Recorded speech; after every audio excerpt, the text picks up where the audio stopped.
Hello everyone. This is the second talk in the series on the Bible for grown-ups.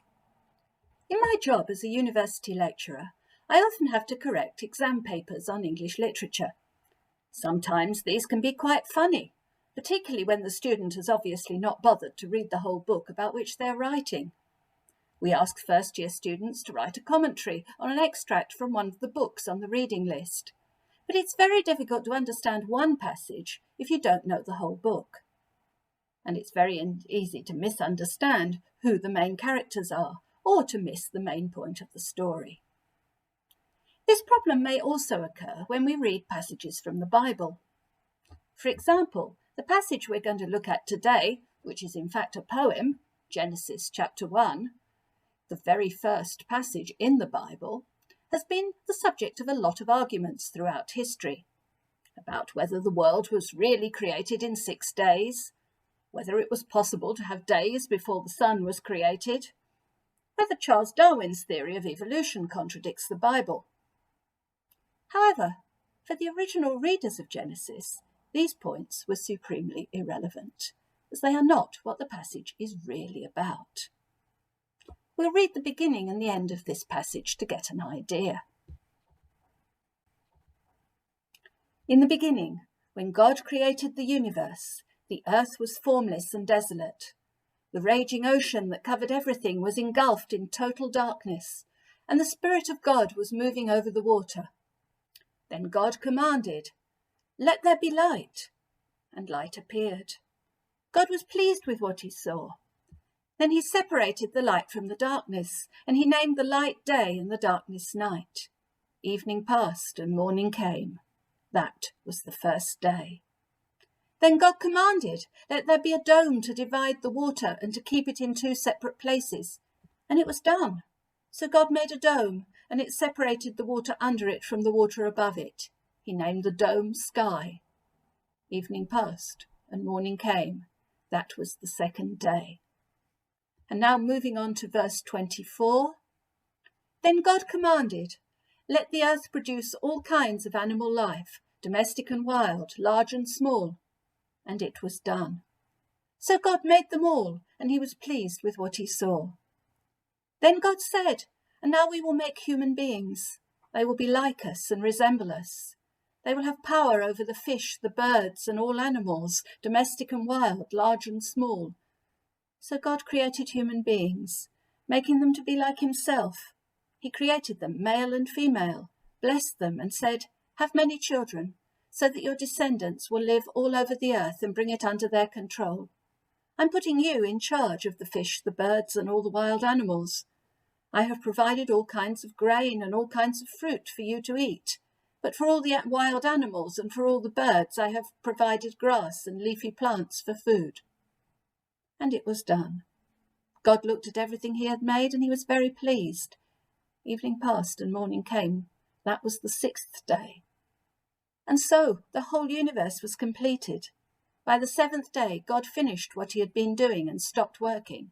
He blessed the 7th day and set it apart as a special day, because by that day he completed his creation and had a rest. And that is how the universe was created. Now, although there are loads of things you can say about this passage, I'm just going to mention a few. But the important point to note is that it is not an extract from a scientific textbook. The author is not interested in how God created the world. He is using the story of creation to show his readers how they should live in the world that God created. First point. In a world and at a time when people often worshipped the sun and the moon and the stars and the more impressive animals and treated them like gods, the author of Genesis is stressing that there is only one God and that everything we see around us is part of the created universe. There is no point consulting the stars, conducting fertility rites to Mother Earth, etc. God created everything, and everything is part of his universe. A lot of the Old Testament warns the people of God against idolatry, and this is why. Don't be superstitious. You can't manipulate the universe to get what you want. So the second point, even God has a rest. After working for 6 days created the world, God stopped working and took a day off. We should do likewise. We need regular rest.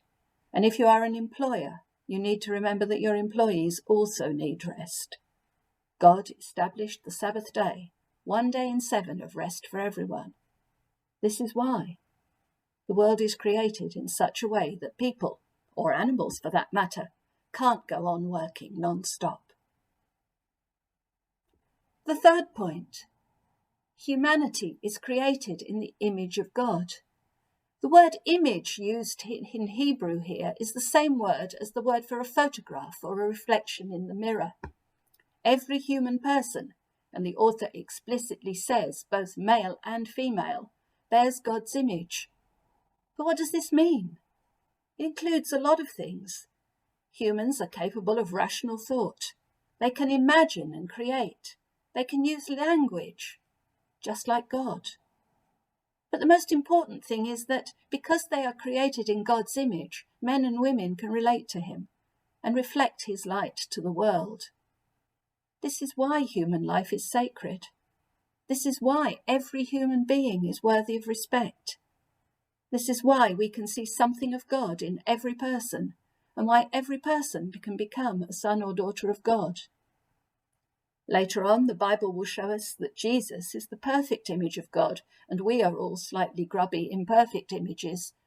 But we were nevertheless all created to be like God, to relate to him and to reflect his light. So let's live up to our high calling. Fourth point: humanity has been placed in charge of the world and made responsible for it. The common word used here is stewardship. We are called to be stewards, to take care of the world for God. It's his creation, but he has delegated the responsibility of looking after it to us. That's why we need to treat it well, to be kind to animals, not to pollute the earth, to respect nature. We are answerable to God for what we do to and with his beautiful, good planet, with which he was very pleased. In fact, the writer of Genesis does not care about exactly how long it took to create the universe.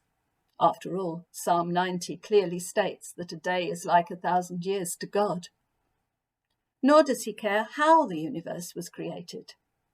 It had a beginning and will have an end, but apart from that, the Bible in general is not concerned with processes.